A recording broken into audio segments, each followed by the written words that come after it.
Good afternoon, everyone. Thank you so much for joining us today for Tea and Travel. My name is Bianca Soya-Mayagua Galvan, and I'm the event coordinator at the Asian American Resource Center. For those of you who are not familiar with us, we are a City of Austin Parks and Recreation facility, and we are in the Museums and Culturals Program Division. We're very fortunate to have this facility. We are one of the only Asian American city-funded centers in the United States and the only Pan-Asian center. We're very fortunate that Austin provides this community space for us. And even though we're currently closed, we're excited to be able to continue our programming and connect with the community. So we thank you for joining us today for Tea and Travel. I hope that everyone has brought their tea or their beverage of choice. I am today drinking Moroccan mint, which is very refreshing, especially in this heat right now today. And it's going to join us and sit back and relax and be prepared to take a visually stunning journey through the travels of these four wonderful Central Texas photographers. I would like to acknowledge our Asian American Resource Center staff that's joining us today. We have Fabian Duran, who's our public event leader and providing our tech assistance for today's event.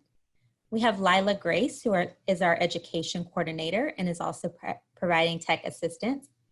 And then lastly, but not least, we have Rachel, who is our exhibit coordinator. And unfortunately, she is not able to join us today, but she was instrumental in putting this program together. And she works directly with all of the artists to bring our community exhibit program to life. So we want to acknowledge the work that she has done, and we will miss her today. All of the artists that we're hearing from today are part of our community exhibits program, and were selected during our juried artist call in 2018 and 2019. We're spotlighting these photographers and their work this month as part of Photo ATX, which is a City of Austin Museums and Cultural Program division-wide photography festival that takes place every August. The festival is virtual this year, alongside with our virtual reception, which you're attending today, but it wasn't originally planned that way.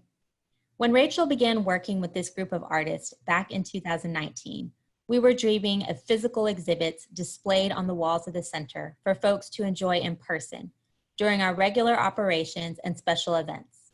We were even planning on gathering for a traditional opening reception. It's evolved quite a bit since then. We were directed to close to the public in March, and it vastly changed how we had to conceptualize our art exhibits and sent our plans spinning into new territory, virtual exhibits. There was some time in June that we thought we could be open and had folks visit by appointment in small groups. So each of the artists met with Rachel to do a walkthrough of the space and exhibit plan, got all of their photos printed, framed, ready to hang with their exhibit labels, all their documents ordered, and were ready to install with the goal of opening to the public. Well, unfortunately, we got the news that we had to close again. Despite these setbacks, the artists that we're about to hear from have been excellent to work with. They've been positive and participating in planning this event and having their exhibits adapted to the web. I want to give the four of them a special thanks and a special acknowledgement for their grace, dedication, and accomplishment in arriving where we are today. And thank you so much to everyone in attendance for this virtual reception. We wish that we could be in person, seeing you and having you view the work in person, but we're so glad that you joined us virtually and to have this wonderful conversation with the arts community. And we look forward to seeing it at the center when we do reopen. It's so valuable to the artist and the other attendees to hear feedback and take dialogue about the art and the stories behind it. Please feel free to use the chat for any comments, feedback, or questions that you may have that come along as you're viewing the art. We would love to engage with you. At the end of the event, we'll have a Q&A. So any questions that you submit, we will be taking those at the end and we will posing them to the artist. Now on to the exhibits. We have two exhibits and both examine themes of world travel. The first is Visions of Asia, which features three photographers, Dali Hermes, Ed Malchik, and Carol Schiraldi. The second is Doors by AARC's Heritage Artist Laureate, Peter Shen. Does anybody remember world travel? It seems like so long ago since we've been able to travel and explore the world and visit our family and friends that we may have abroad. While being grounded in our current situation, it really helps to see these beautiful pictures and be able to take this journey virtually. This particular exhibit, The Vision of Asia, features photographers Dali Hermes, Ed Malchik, and Carol Schiraldi. Each of these are from Austin, Texas, or excuse me, not from Austin, but from Texas, and they each visited distinct locations in Asia and used their artistic and documentary photography abilities to make pictures of what they visited. Let's first start with Dali Hermes about the picture she made in Allahabad, India. Dali? Hi, everybody. I'm Dali Hermes. I'm a photojournalist and adventure photographer from Austin, Texas. Thank you guys so much for joining us. It's very awesome to be here. I'm honored to be here. And a big thank you to everyone at the AARC for making this virtual show happen. I'm going to be sipping on some chai tea today because in India, it is such a staple. And all throughout my journey in India, I had so many great cups of chai tea made by so many wonderful people. So how I'm going to do this is I'm going to talk a little bit about what I was doing in India, and then I will go through my slides. So I'm really excited to share with you the largest religious gathering in the world, the Kumbh Mela. The Kumbh Mela is a Hindu ritual that brings over 120 million people from all over India from January to March to bathe in the Ganges. This massive pilgrimage to the ephemeral city of Prayagraj is at the convergence of three rivers, the Ganges, the Yamuna, and the mythical river, the Saraswati. It's at this convergence of the three rivers, or the Triveni Sangam, that the Hindu god Vishnu dropped the elixir of mortality into the river, and still centuries later, millions of people gather to bathe themselves all along the shore in hopes of reaching moksha, a life free of rebirth. The metal makeshift roads are laid, dozens of pontoon bridges are constructed, and full electricity is installed for over 40,000 lights just for this festival. This festival is created around the Ganges River at a time in the year when the river is very low. During other times of the year when the Ganges is risen, you wouldn't be able to have this city. The city is in the middle of the Ganges, which is so interesting. It has tent cities that house 10 million plus people that are set up over 45 kilometers. So you can imagine the size of this place. Ancient Vedic mantras by an estimated 200,000 saints and ascetics echoed through my ears and the ears of the people throughout the Mela. Nagasadhus, pundits, or students that are in training to become religious leaders come from solitude of the forests and the mountains and cities to this festival to perform prayers and give blessings to the pilgrims at the Mela. In my work, The Sacred Waters, I focused on the three main people that I just spoke of, the pilgrims, the Nagasadhus, and a small school of pundits and their guru from the city of Varanasi. The sacred water of the Ganges is such an integral part of the people of India. It's as if the Ganges is their heartbeat or the pulse in their veins. A dip in the holy water relieves one from 10 generations from the cycle of rebirth in hopes of achieving salvation. In my work, I really try to understand the people and their relationship with the sacred waters of the Mela. Next slide, please. Oh wait, one sec. In this photo right here, this is one of the pontoon bridges that connects one side of the Ganges to the other. And every single day, all throughout the day, these bridges are this crowded. Next slide, please. So I stayed with a school of pundits and their guru for almost 2 weeks in a camp at the Mela. In this slide, I followed one of them to their journey to the Ganges for their morning dip at dawn. Next slide, please. Here is a group of people that are throwing their offerings into the Ganges, and they're throwing marigolds, which are a symbol of purity in the Hindu religion.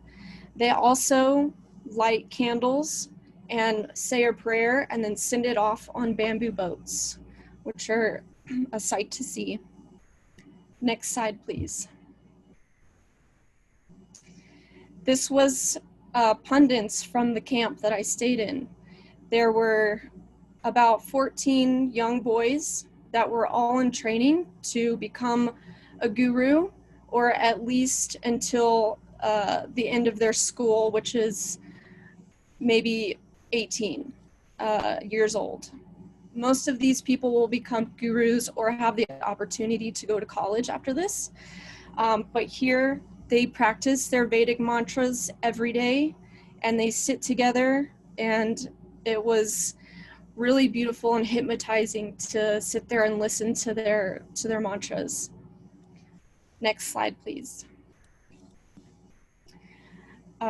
Many mornings I would get up before dawn and just start walking the shores of the Ganges. And I saw this beautiful moment here, and I intentionally created this image with blur because I wanted to show the movement of the water and the people raising the water up to the sun and saying their prayers. I just thought it was so beautiful. This image was chosen as the National Geographic top editor's pick for the travel contest last year, which I was very excited about. All right, next image, please. So this is the running of the Nagasadhus, some of the most important people at the Mela. There have the running of the sadhus, which literally thousands of people are running from one point to the edge of the river. They all wear basma ash, which is usually the ash of the deceased, and this is all they wear. They are completely materialistic free, and they were ancient Vedic warriors, which is why you see this trident here. So this was a very special moment that I got to experience, and very intense. If you can imagine thousands of mostly men, there are now women, Nagasadhus, running with all of their might in a dead sprint to the ocean, to the Ganges. It was very powerful. Next slide, please. Here are the pontoon bridges that I spoke about, and if you look in the background, all those lights were put up. All these bridges were put up specifically for this festival, which happens every 3 years. So it's really incredible to see from up top just how vast this is, and to know that all of this is going to come down, and it was just set up for the festival. Next slide, please. All right, thank you so much for letting me share my journey with you.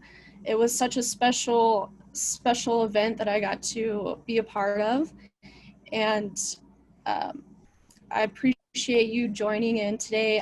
My website is right here, daleehermes.com, and I do have prints available. Thank you so much.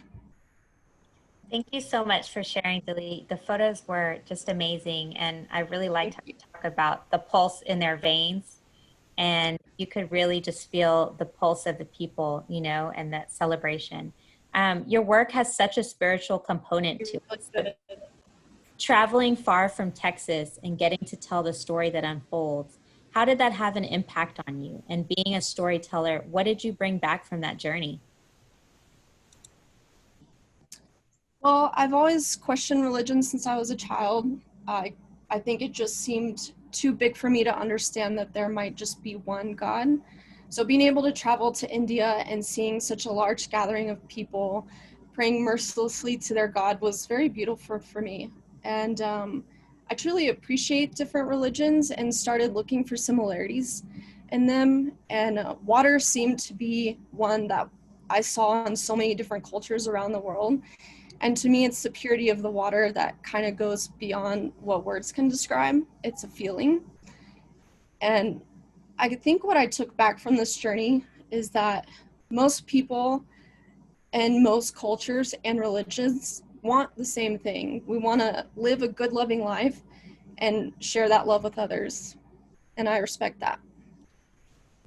Thank you, Dilly. That was very beautiful. Let's go on to our next photographer in Visions of Asia, Ed Mauchik, about the pictures that he made in Chennai, India. Ed? Hi, I'm Ed. I'm from Austin. I'm drinking not tea, but I'm drinking filter coffee, which is the drink of South India, not tea. And I'm not authentic because this ought to be a metallic beaker, but it's what I've got.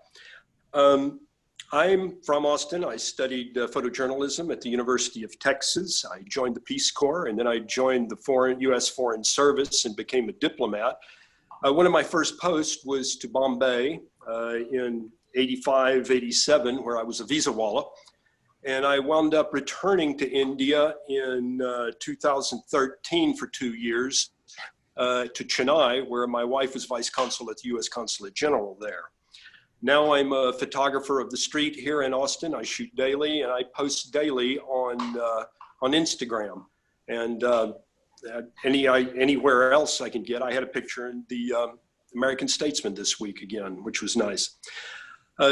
My pictures are from Chennai. It is not well known. It's known by its oldness. And Madras was famous for its colorful cottons. And when I went to school, it was compulsory to have a Madras or Madras shirt. When you washed it, the colors would bleed and it became more and more colorful as time went on. Color is an essential part of the whole Chennai experience. There's really two things that I think of when I think of Chennai. One is everybody is very friendly, and it is so friendly that it's the only place I know where people asked me to take their picture, and that was not for money. It was just because they wanted the experience of having their picture taken. And that it's colorful. The picture that you see here with the tangerine colored apartment with colorful accents and plants and the woman standing on the stairs is an example of how colorful it can be. This was an interesting apartment complex. There was a tangerine green apartment over on one side and a pale blue place on the right. This had to be in the MGR, the MGR neighborhood, and I'll tell you more about MGR in the next slide. The painted pirate on the left there is MGR himself. That's MG Ramachandran.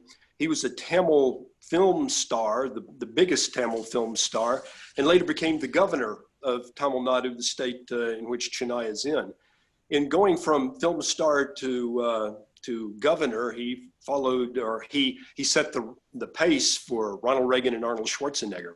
He was always a swashbuckler and very popular. And here he is on the wall of a barber shop. It says saloon, that's a salon. And if you look inside the barber shop, you can see the barber giving a shave to the person in the chair. Next picture, please.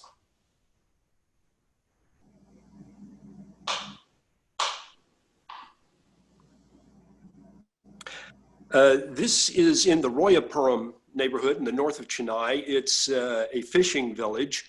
And remember I said it was a colorful place. This is a prime indication of it with all the clothes, the saris, the wraps hanging on the lines. This is not a typical picture of Chennai.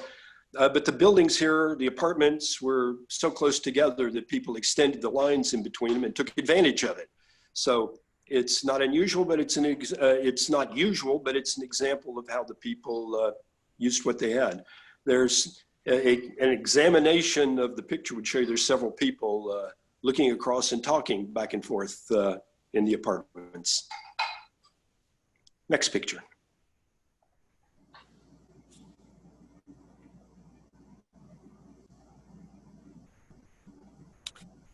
This is the Shore Temple in Basant Nagar. It's actually on the shore of the sea.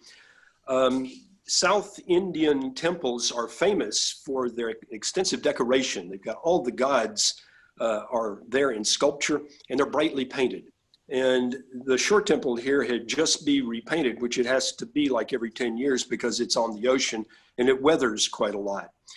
I made 3 trips back to the temple to get this picture. And this is my 3rd try. And I'd been waiting for somebody colorful to stand in the doorway. And I waited and waited and nothing happened. And so VJ, my driver, said, well, can I go pray? And I said, sure, go ahead. And so that's VJ who just came out the door and is greeting the sun. And all of a sudden this woman in a red dress comes out. And that was the picture I wanted. So I've got a colorful lady and VJ in the door of the temple. Next slide.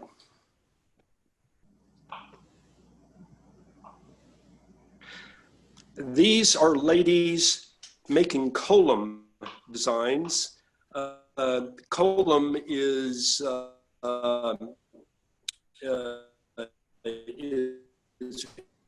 it's known as holy earth. The kolam is of a house in front of the geometric design that is made in rice flour, and it can be very competitive coming up with new and exotic designs. And this was a competition, part of the Mylapore Festival, my favorite neighborhood of Chennai. Everybody was given 1 square meter and they were making a design. The designs were made in the morning and then people walked on it all day. And by the evening it was gone and had to be redone each day. And it was also mentioned as a way of feeding the wildlife. So birds and ants would eat the rice flour. Next slide.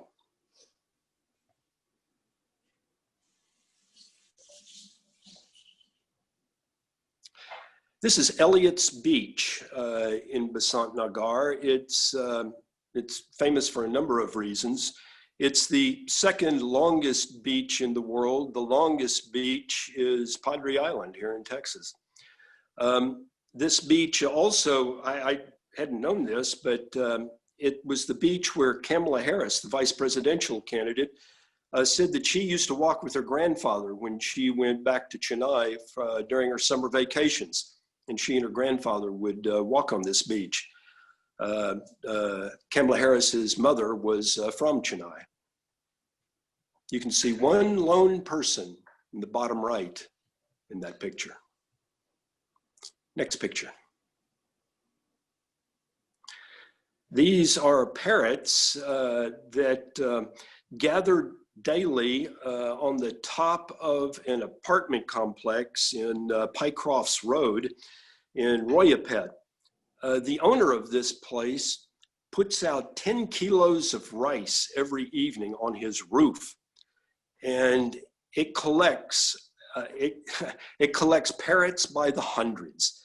And what you see here is probably 1/10 of the parrots that would be on the roof. Now, they're on the roof and you can't really see them from the ground. All you see are these clouds of birds flying around. But I went to the across the street to an apartment complex and got permission to look out the window and got this picture. And it's pretty amazing. There's lots of them. They all gather up there, and then a bus comes through and backfires or something, and all the birds take off and they're gone for about 2 minutes, and then they start coming back and you see the same thing over and over. Next slide. That's all the pictures I've got. I have more pictures from Chennai on my webpage. You can see them there. And I'll also mention that next week I've got an exhibition of my New York photographs opening in San Antonio at Mockingbird Handprints Gallery in the Blue Star Complex. Thank you very much. Thank you so much, Ed. Your photos are just so vibrant and beautiful. I really felt like I was there. I do have to ask a non-serious question. How many parrots were in that last photo? Do you know? Yeah, I do. I have counted them. I count about 45. And oh, like wow. I said, probably a tenth of how many were there. There's probably, there's probably over 400 parrots up here. That's a lot of birds. That is a lot of birds. So do the colors of India, because it's such a colorful and vibrant place, how does that inspire you as a photographer? Well, when I first got to Chennai, I thought, wow, this is a colorful place. But I'm going to be really honest with you that after a while, that initial infatuation kind of wears off. And every once in a while, you got to kind of slap your face and say, oh my gosh, this is colorful, and remember and to take advantage of it. But even without that recognition, Chennai is such a colorful place that you point a camera in any direction and you're going to have a colorful picture. But I did try to take advantage of it wherever I could. Thank you so much, Ed, for sharing.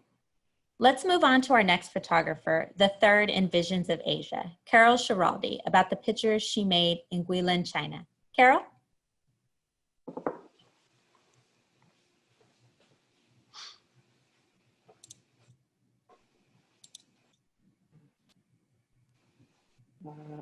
I'm on mute. Oh, okay, I'm off, sorry, hi.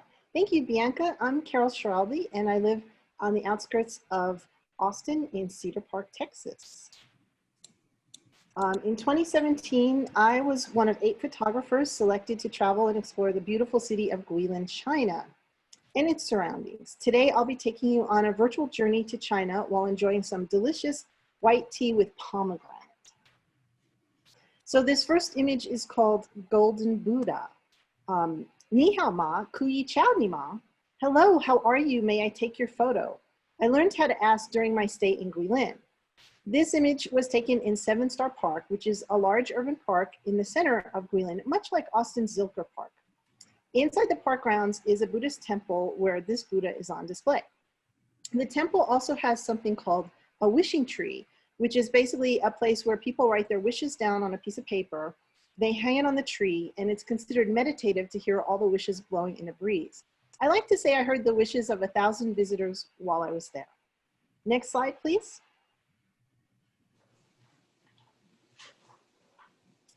Tucked away along a small road behind the park is a hidden side of Guilin, a place usually only the locals get to see. As you walk along the road, there is a Buddhist temple called the Praying Sage Temple. This is a teaching temple that is carved into and under the karst rocks that make Guilin quite famous. It's the traditional landscape of Guilin. These 2 bikes were parked out in front along the wall that serves as the facade for the temple. Next slide, please. This is the village atop the Longshan rice terraces, also called the Dragon's Backbone, because the rice terraces resemble the spine of a dragon. The village is about 50 flights of stairs to the top, and our hotel was about halfway up. The village itself was really wonderful. We enjoyed the cool mountain air atop the ancient terrace rice fields. The village is built on steps into the side of the hills. It's actually built into the terraces themselves. The buildings were mostly wooden, as you see here. And I had an outdoor patio with a swinging chair where I spent a lot of time swinging and enjoying the cool mountain air under the stars. Next slide, please. This temple dog guards the front of the Praying Sage Temple. This is the last stop along the road to the Guilin Spice Market, a place we dubbed the Medicine Market. It's actually a winding, narrow road, actually, that is lined with little shops where you can purchase spices, artifacts, and all sorts of oddities. They sell a lot of ingredients for traditional Chinese medicine here, but they also sell other things, and there are things like barbershops, tobacco stores, and just little shops. They say the essence of travel is getting lost in order to find yourself. Part of me will always be lost along that road in that medicine market. It was such a wonderful experience to explore and photograph along that road, and it's one I will not soon forget. Next slide, please. This is from Longshan, the village in the mountains. The rice terraces were built about 650 years ago. Longshan is home to several different ethnic specific groups, each with distinctive clothing, hairstyles, and cuisine. They make rice up there in these bamboo shoots. They split the bamboo lengthwise, and they put the rice inside, and they tie it back together somehow, and they cook it over a flame. And then when it's done cooking, they put the bamboo shoots on the table, they split them open again, and you scoop the rice out of the middle. This was the most delicious rice I had. I really don't know what magic they put into those bamboo shoots, but it really tasted delicious. They also lay food items out to dry, as you see here. This is corn drying. Next slide, please. These are the Sun and Moon Pagodas, which stand in Fur Lake. At 9 stories tall, the Sun Pagoda is the world's highest bronze pagoda. It's made completely of bronze, and the world's highest pagoda above water. We got to explore this area at night, and it was very lovely, even though it's a more touristy area than where I typically like to photograph. While downtown, I had a birthday celebration dinner in a cave restaurant where I had traditional Chinese longevity noodles, which are noodles you eat on your birthday to wish you a long life, and traditional American-style birthday cake, which was a cake with frosting. The cave also served baijiu, which is a Chinese whiskey, a liquor they ferment in jugs and then bury in the cave for a long time. The motto of the cave restaurant was, "Your stories and my alcohol." And I thought that those were kind of words to live by. Next slide, please. I used Guilin as a base, but I did travel a bit. One trip was to the Yanshu Mountain area, which is along the Yulong River. From this boat dock, you can take a bamboo raft and sail along the river with a guide to see the Karst Mountains that you see in the background here. These are the same Karst Mountains that appear on the 20 yuan bill, the most common Chinese currency. It's a lovely place, very relaxing. And at the time I said about it, oh, what can I say about this place? It was perhaps the most loveliest place on earth. The mountains, the rivers, the little rafts floating by.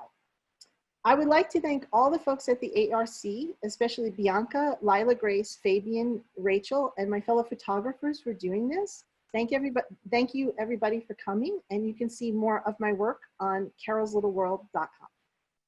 Now back to you, Bianca. Thank you so much, Carol. I loved seeing your photos. It sounds like you got some really unique experiences while you were there, and there's just, some of those photos were just so majestic. One of the things I noticed was the sense of atmosphere in your pictures. It's almost as if they have a resounding clarity. If we were talking about sound, I would call that acoustics. Can you elaborate on your technique and talk about any methods you use to capture the atmosphere in your photos? Sure. Well, I approach photography as a fine art photographer, so I almost treat my camera as a painter would a blank canvas. So a lot of times I draw my inspiration as a painter would from either other visual arts like painting themselves or music, and music is a big inspiration for me. While in China, I was very inspired by the Chinese brush paintings, which were famous of also those Karst Mountains that you saw. So when I'm in the field, I try to minimize like my equipment and shoot with kind of one camera, one lens, and I really try to immerse myself and capture the spirit of the place. But I do try to draw inspiration from across the arts, music, and certainly atmosphere plays a key role to it. And I like to try to capture the energy that I feel from a place. Thank you so much for sharing, Carol. Thank you. So that wraps up our segment about Visions of Asia. Let's move on to our final exhibit and artist that we're going to hear from today, Peter Shen and his exhibit titled Doors. Peter is one of our 2020 Heritage Artist Laureates. This is a special way that we honor senior Asian American Pacific Islander artists who apply to our Call for Artists program and demonstrate a lifetime of achievement in visual arts and crafts. We work with them on their exhibit, and they also volunteer their expertise to present educational workshops and events as part of our senior program at the AARC. This is the second of 2 exhibits for Peter this year. The first, which displayed in January through March, featured selections from his rare and historical clocks collection. This photography exhibit also highlights his ability to turn curation into art form. Let's hear from Peter Shen and take a look at a selection of photos from the 38 pictures of doors from around the world that are included in the exhibit. Peter? Hi, everyone. My name is Peter Shen. I like traveling, like photograph very much. And so I talk about several hundred different countries' doors. Set doors showed their art and their culture. Very interesting. And so I would like to show you some of photos I took, please. Okay, This there are two pictures. Left one is China, very old, or say looks like an antique gate. It's a college, 300 years old. And this college was built in Haining, China. That was donated by my grandfather's grandfather. And the right picture, there are two persons there, and left is me, right is San Bisco, it's Travis County Commissioner. We're traveling there, and in the middle is my father's statue. And he was a very famous educator in China. Okay, next one, please. Okay, this is picture is on the tea shop in Chongqing of China, west side.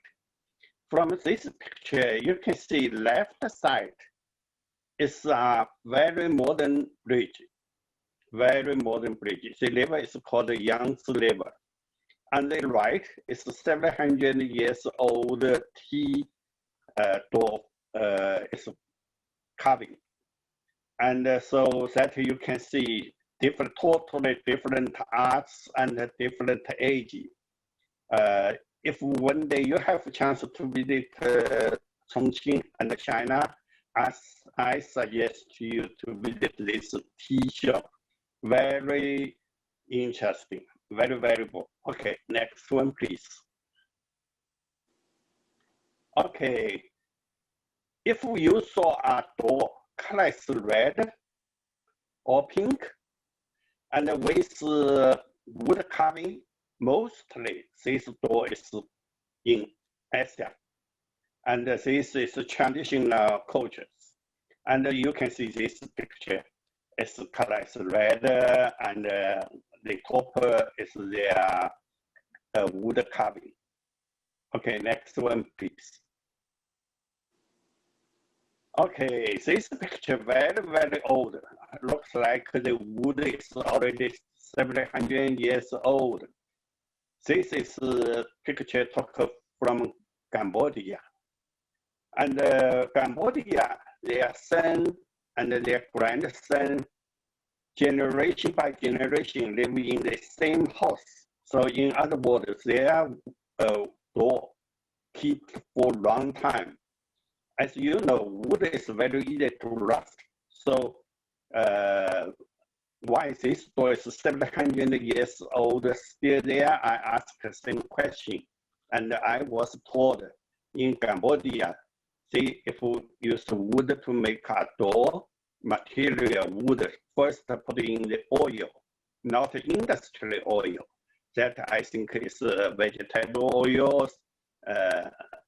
Put there until the wood is totally oily.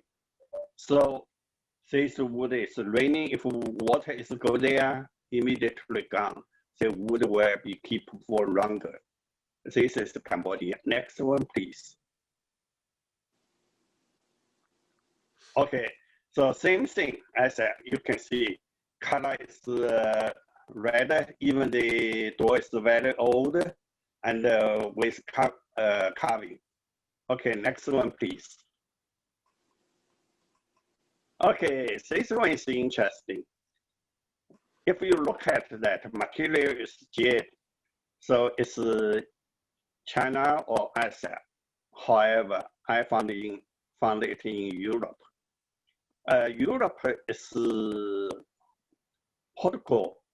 There, several hundred years ago, they country Iceland in China. So I believe culture transferred to Europe.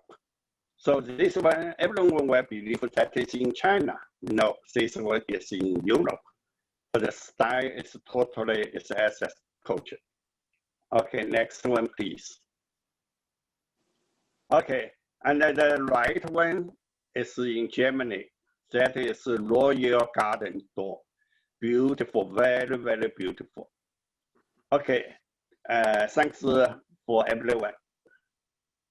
Thank you so much, Peter. The photos of the doors are so interesting and very unique. We actually had a game at the AARC, a guessing thing that we did with our seniors of the doors. And so it was interesting to see what everybody's guesses were for the locations. So of all the subjects or themes to focus on as you travel around the world, why did you choose doors? Okay, I traveling 56 different countries. Mostly photograph, like take pictures for building, for landscape, for mountain, for church. And however, I found a very interesting story. Different country, different area, different city, they have different door style. For example, just I mentioned before, SS door is wood carving. And however, if you went to Europe, their door is mostly focused on door handle. Why? They said in 1870s, for example, Spain is more rich than France, very, very rich. So each family, each house, they design by their door handle by themselves. So you cannot buy same handle in the same hardware store. They designed, made by themselves. So that is the culture. So that is why I took a lot of pictures, several hundreds of different handle door styles from different countries. Yeah, thank you.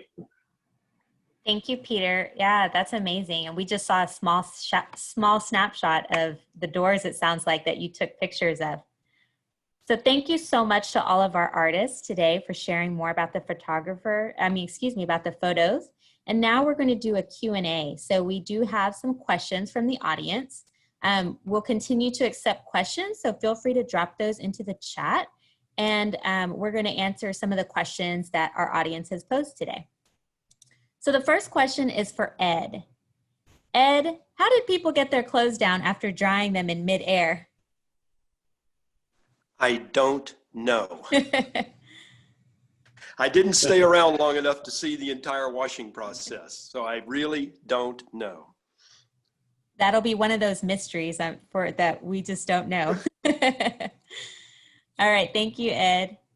Next question is for Carol. And this is actually for all of the photographers, but we'll start with Carol. Where are you going to travel once we are post-COVID and can travel more easily again?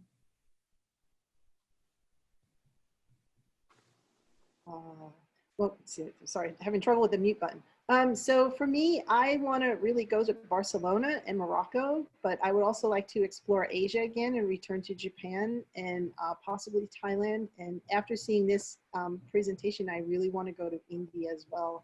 So I'm quite the nomad and want to go everywhere and really kind of hate the lockdown. But, you know, at least we get to do something like this and get to virtually travel. So definitely. Dilly?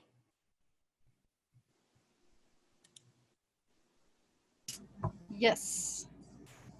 So once we're post-COVID, where would you like to travel? Well, I had planned on going back to the next Kumbh Mela, which was going to be next year.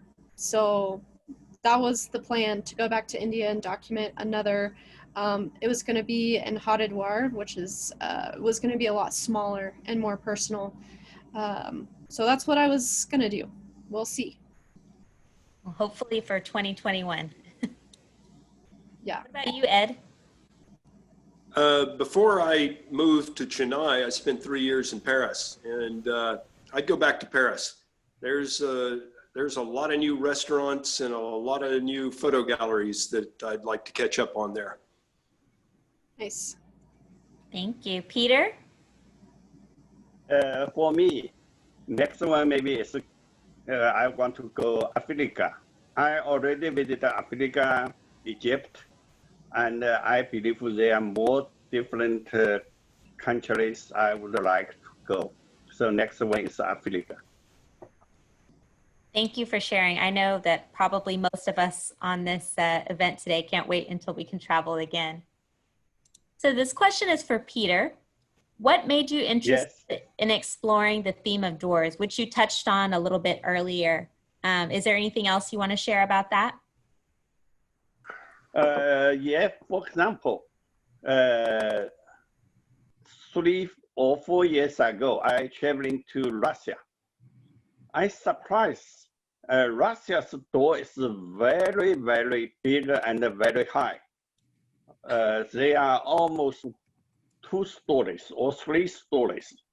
In other words, I want to take a whole photo, the door pictures. I return to the wall, cannot take a picture. I have to lay down on the floor, then use a wide angle camera lens, take a picture. So I don't know why they, even though a restaurant, their door is very, very high, very, very big. It's interesting. And then I went to Caribbean, different country in South America. Their door is colorful. Yellow, red, pink, green, blue, all beautiful. Let you happy, let everyone happy. That is good. Yeah. Thank you, Peter. The next question is for Deli. Your photos have such spiritual depth and beauty. I felt as if I was right there with you. Was there one person who stood out or who was the most helpful during your time at the Kumeka? And were the people attending eager to help and share with you? That's a great question. Thanks, Michelle. Yes, so many people helped me. For one, I did have a translator who helped me immensely. But there were so many people that would see me and come ask if they could speak English with me because I don't have many people to practice with. And so people were very eager to help me with anything I needed, point me in the right direction. A lot of people wanted their photos taken. My most memorable maybe was I was at an ashram and the Mela, and a woman she just attached herself to me and just felt like she had to be my mother, and she just kept saying, "Mother, mother, I'm your mother." And she had to feed me and give me water and make sure that I was okay. And it was just really kind and made me think of my mama. Billy. So this next question is for everyone, and I'll start with Carol. How do you enter a culture as a foreigner in a respectful way? And what ways do you maintain cultural humility? So that's a good question. Thank you for asking it. When I travel, I try to learn about the culture as much as I can and be respectful and mindful of their beliefs and their practices. I try to learn a few words in a language if I can. And again, I try to really immerse myself into the culture. So I try to really, it's just paying respect and, you know, having that humility and being respectful. And I think it's an educational thing. An interesting thing that happens too is when I come back to the States, I find that I'm also, having traveled, it changes the way I approach even photography here, right? After you go to China or Japan or someplace where you don't speak the language and you have to be very respectful and work with people, you know, shooting people on the street, kind of photographing on the street. When you come back to the United States, it can be easier to just go up and walk up to someone and say, "Hey, can I take your photo?" But there is a certain amount of humility in it, and we're very thankful for people who allow us to work with them as subjects, as photographers and artists. So it's just really mindful of that and being, you know, very gracious and thanking them and being part of the process. Thank you, Carol. Peter, would you like to answer that question? How do you enter a culture as a foreigner in a respectful way, and what ways do you maintain cultural humility? Okay, and when I'm traveling to a country, different countries, most of the people there join local program. For example, there are famous interesting point, some on the street or traveling, go to visit a church, historic church. For me, And so often we will go to a pawn shop.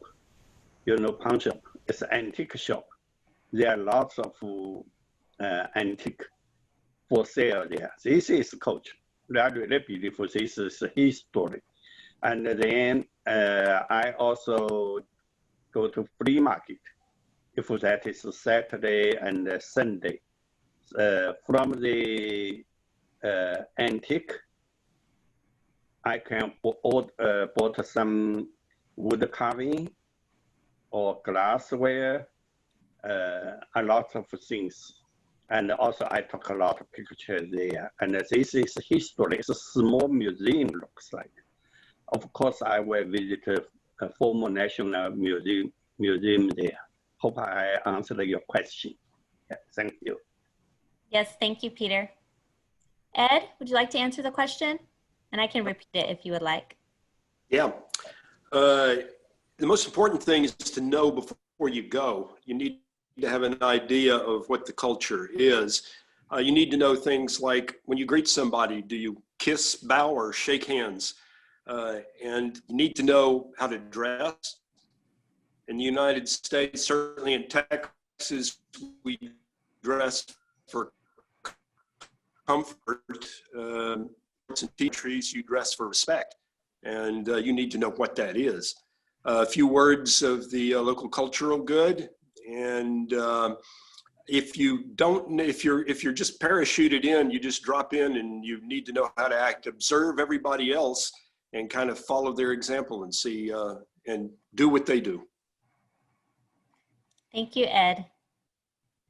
Dali? Yes. Whenever I'm going to a specific country for a story, I am usually done a lot of research before I go, and I've already tried to reach out to a few people. I always try and set up a translator so that I can really dig down and really talk to people that I wouldn't be able to talk to at all, which is, I think, how you find the true moments in people's homes and people's places of work and things like that. And like everyone else said, I definitely always dress the part. If people cover their skin or put wraps on their head, I always do that. Try and just respectful of everyone's ways of life. Thank you, Dali. So one question I had was, I noticed that several of you on your bios talked about how the places that you visited really reminded you of Austin. And so I'd love to hear about what similarities you found between Austin and the places that you visited. Carol, would you like to start?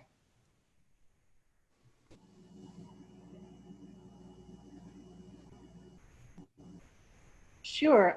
Actually, it was really interesting because Guilin had many similarities with Austin and many differences. It's about the same size as Austin. It's maybe a city of about 1.5 million people. I found the climate to be very similar. There were a lot of similarities, just going around the city. It felt almost like I was in Austin. I mean, I mentioned we had the big park. They have Seven Star Park. We have Zilker. And then there were some things that were very different. They have a very large scooter population. They have scooter lanes for the cars, and there's more people on scooters than cars in a lot of ways, and that's not an Austin thing as much. And so it was really interesting just to see some of the comparisons, some of the things that were different and some of the things that were really the same. Thank you, Carol. Do any of you want to share what similarities you found in Austin? Sure, I would. It's Ed. Go ahead, Ed. Chennai's got a number of connections with Austin. I was walking my morning walk down the street and I see a lady in a Longhorn t-shirt, and I stopped and talked to her, and her kids were at the University of Texas. And education is a big connection. So people go from the IITs, the Indian Institutes of Technology, and they wind up at Texas and other schools. Interestingly enough, Texas A&M in Kingsville has a lot of people studying engineering there. Another connection is with high tech. My next door neighbor here in Austin works for Dell, and he spent 4 weeks in Chennai connecting with his team members there. So there's a big high tech industry in Chennai, and they exchange people all the time. There's also kind of a weather connection. People are always saying, oh my gosh, how hot it is in Chennai. And I'm delighted to check the temperature in Austin and say, yeah, it's nice and cool here. It's hotter today in Austin than it is here in Chennai. That always freaked them out. But yeah, there's a lot of connections back and forth. Nice. Thank you, Ed. Zeli, were there any connections for you between Austin and Allahabad? Honestly, I really didn't see any connections. It is completely different. And I was in a portion of India that was very, it was just extremely different. I didn't really see too many similarities, except for maybe the people are very friendly there, and they were always willing to reach out and help. So Thank you, Zeli. Mm-hmm. What about you, Peter? So you visited 55 countries or so. So were there any that stood out to you as reminding you of Austin? Austin people very nice, and we have some friends all like traveling. So we talk about the traveling plans. Of course, most focus on the culture and arts. And in January of this year, that means 7 months ago, just before virus, I have a very good chance to visit Cuba. Traveling flight from Austin to Houston, then go to Cuba, C-U-B-A, Cuba. Very surprised. Cuba is beautiful because Spain country there 300 years, and they're building house, even post lights, street lights, almost culture is Europe style. Even Cuba is in the center of America. And so next one, I still will consider Africa and also several small country in Central America. That area is, everything is, how to say that? It means cost is less, but the culture is a lot different cultures, mixture cultures.